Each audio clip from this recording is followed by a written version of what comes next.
The mind is everything. एक ऐसी किताब है जो यह सिद्धांत प्रस्तुत करती है कि हमारे जीवन की दिशा, हमारी सफलता और असफलता, सब कुछ हमारे मन की शक्ति पर निर्भर करता है। लेखक इस किताब में यह बताते हैं कि दुनिया में सबसे शक्तिशाली चीज अगर कोई है तो वो है आपका खुद का मन। यह किताब इस सोच को चुनौती देती है कि हमारी सीमाएं बाहर की दुनिया तय करती हैं, बल्कि यह कहती है कि हमारी सोच, हमारी आदतें और हमारा आत्मनियंत्रण ही हमें आगे बढ़ाते हैं या पीछे खींचते हैं। लेखक ये समझाते हैं कि अगर हम अपने मन को नियंत्रित करना सीख लें तो हम जीवन के हर क्षेत्र में सफलता पा सकते हैं, चाहे वह करियर हो, रिश्ते हो या आत्मसंतोष।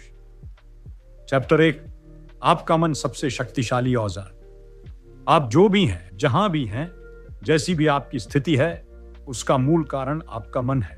लेखक बताते हैं कि हमारे जीवन में जो भी परिस्थितियां हैं वो अचानक नहीं बनती, बल्कि ये हमारे विचारों, निर्णयों और रोजमर्रा की आदतों का परिणाम है।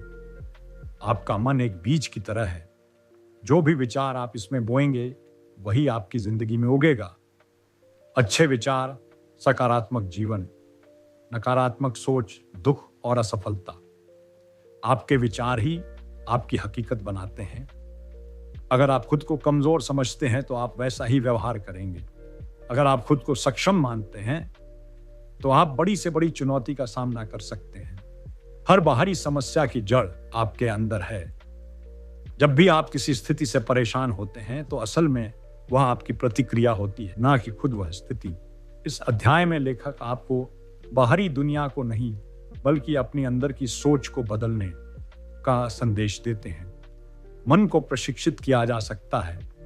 जैसे हम जिम जाकर शरीर को फिट बनाते हैं, वैसे ही रोज सकारात्मक सोच, ध्यान, मेडिटेशन, आत्मनिरीक्षण से मन को भी मजबूत और नियंत्रित किया जा सकता है।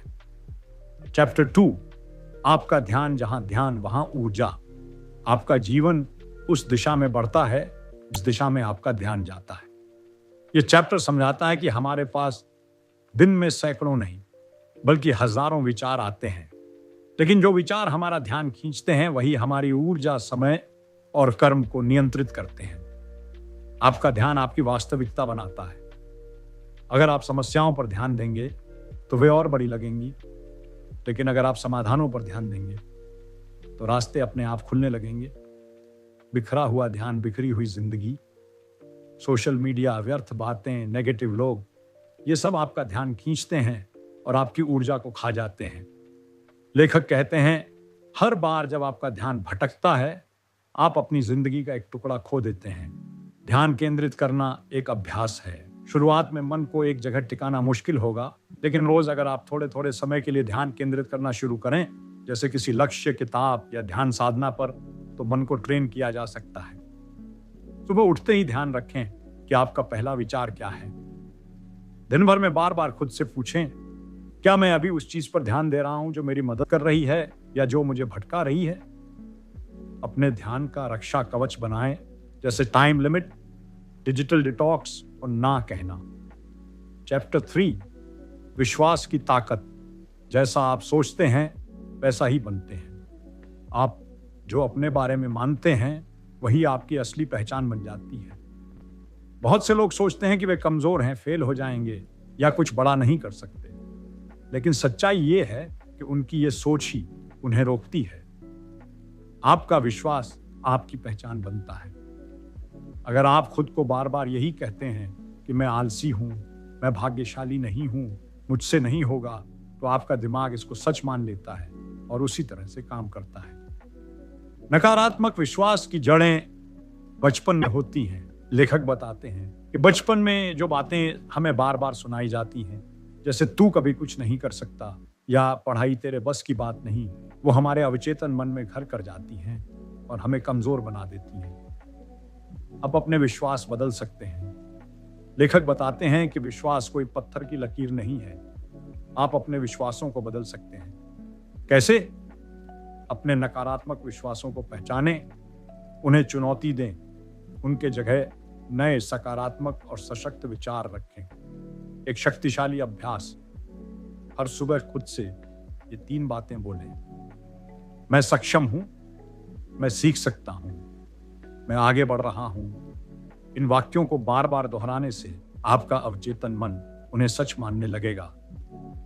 अध्याय 4, आपका ध्यान जहां है, आपकी ऊर्जा वहीं है।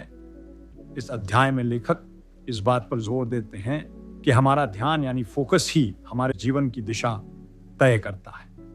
हम जिस चीज पर बार बार सोचते हैं, ध्यान देते हैं, वही चीज हमारे जीवन में बढ़ती है। आप जहां ध्यान देंगे वहीं आपकी शक्ति काम करेगी। अगर आप बार बार समस्याओं, डर या विफलताओं के बारे में सोचते हैं तो वही चीजें आपकी जिंदगी में और ज्यादा आएंगी। लेकिन अगर आप समाधान, संभावनाओं और सफलता पर ध्यान देंगे तो आपकी ऊर्जा वहीं खर्च होगी और आपको वही मिलेगा। दिमाग हर उस चीज को मजबूत करता है जिस पर आप बार बार सोचते हैं। जैसे अगर कोई कहता है मेरे पास समय नहीं है और वह रोज यही सोचता है तो उसका दिमाग सच में समय की कमी पैदा कर देता है। लेकिन अगर वह कहे मैं समय को मैनेज करना सीख रहा हूं तो उसका दिमाग उस दिशा में हल ढूंढने लगता है। नकारात्मक सोच का चक्र। एक नकारात्मक सोच दूसरी नकारात्मक सोच को खींचती है। उदाहरण, मैं अच्छा नहीं दिखता, लोग मुझे पसंद नहीं करते, इसलिए मैं अकेला हूं। ये सब सोचें एक दूसरे से जुड़ जाती हैं और आपको नीचे गिराती हैं। फोकस को शुद्ध करें। लेखक कहते हैं आपका मन एक बगीचे की तरह है। अगर आप उसमें खरपतवार, नकारात्मक विचार उगने देंगे तो सुंदर फूल नहीं खिल पाएंगे। हर दिन खुद से ये 3 सवाल पूछें। आज मैंने किस चीज पर सबसे ज्यादा ध्यान दिया? क्या यह ध्यान मुझे मेरी मंजिल की ओर ले जा रहा है? क्या मैं अपना ध्यान सही दिशा में शिफ्ट कर सकता हूं? अध्याय 5, खुद को समझो, तभी बदलाव संभव है। इस अध्याय में लेखक कहते हैं कि अगर आप अपनी जिंदगी में सच्चा और स्थायी बदलाव लाना चाहते हैं तो सबसे पहले आपको खुद को गहराई से समझना होगा। यानी सेल्फ अवेयरनेस, यानी आत्म जागरूकता ही किसी भी बदलाव की पहली सीढ़ी है। आप वही बनते हैं जो आप सोचते हैं।